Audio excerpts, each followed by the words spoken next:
बातम्यांचा बुलंद आवाज, महा 24 तास. साहेब आमच्या इथे भव्य असं आरोग्य शिबिर आपण आहे, त्याला कसा पद्धत आहे आणि काय सांगायला आरोग्य शिबिर? आज आयुर्वेदिक दवाखाना तामसा येथे वयोवृद्ध जनतेसाठी, लोकांसाठी हे आयुर्वेदिक आरोग्य शिबिर आपण इथं आयोजित केलेलं आहे. या मागचा हेतू, वयोवृद्धांमध्ये बरेचसे जुनाट आजार असतात, जसे बीपी, शुगर आणि अंधत्व किंवा कमी दिसणे.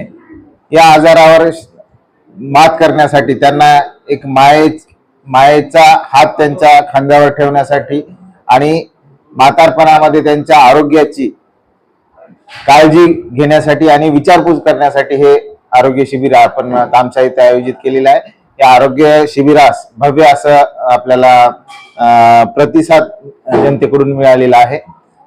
यामध्ये डोळ्याची तपासणी सुद्धा आपण इथं करतोय, बीपी, शुगर तपासणी, बाकी इतर किरकोळ आजारावर सुद्धा आपण त्यांची तपासणी करून औषध उपचार करत आहे.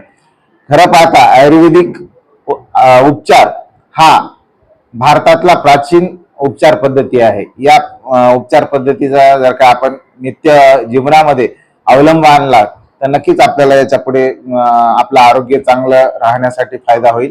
मी अशी जनतेला आवाहन करतो आणि आयुर्वेदिक औषध उपचाराचा त्यांनी अवलंब करावा यासाठी सुद्धा अवलंब करतो. धन्यवाद. खूप छान वाटलं. आयुर्वेदिक इलाजाबद्दल पूर्वपासून ऐकलं होतं आम्ही, आणि वडील जे परंपरेनुसार जे आयुर्वेदिक औषधी आहेत, उपचार पद्धती आहे, जे आयुर्वेदिक हॉस्पिटल तामसा PSC खूप मोठं काम केलेलं आहे.